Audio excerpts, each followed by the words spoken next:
নমস্কার বন্ধুরা, আজকে একটা সিম্পল রান্না করে দেখাবো আপনাদের। আর যারা রিচ খেতে পছন্দ করেন না তারা দেখতে পারেন আমার রান্নাটা।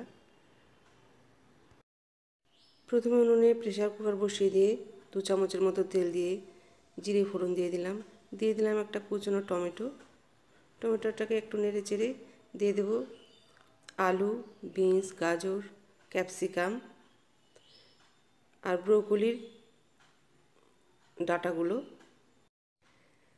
সামান্য নেড়ে চেড়ে দিয়ে দিলাম আদা জিরে লঙ্কা বাটা, কয়েকটা কাঁচা লঙ্কা গোটা আর স্বাদ মতো লবণ, পরিমাণ মতো হলুদ।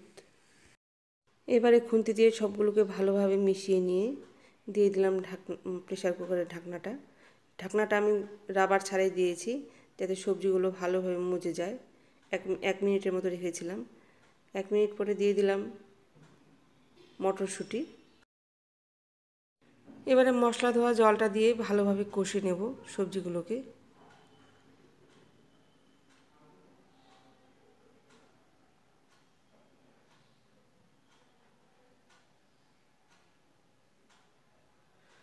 কষা হয়ে গেছে, এবার দিয়ে দেবো ব্রোকলির টুকরোগুলো আমি ভালোভাবে গরম জল দিয়ে ধুয়ে রেখেছি। এবারে নেড়ে চেড়ে ভালো করে মিশিয়ে নেব সবগুলো মশলার সাথে। আবারও সামান্য লবণ দিয়ে দিলাম, লবণটা যাতে ঠিকঠাক হয় তরকারিতে। এইভাবে ভালো করে মিশিয়ে নিয়ে দিয়ে দেব ঝোলের জন্য পরিমাণ মতো জল। দিয়ে দিলাম ধনেপাতা কুচনো।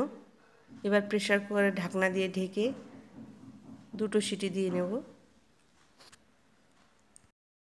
আর শীতকালে কিন্তু বেশি বেশি মাছ, মাংস, ভাজা, পোড়া এইসব খেয়ে মানুষের পেট গরম হয়। তাই এইভাবে রান্না করলে মাঝে মধ্যে খেতে কিন্তু ভালোই লাগে আর শরীরও ভালো থাকবে।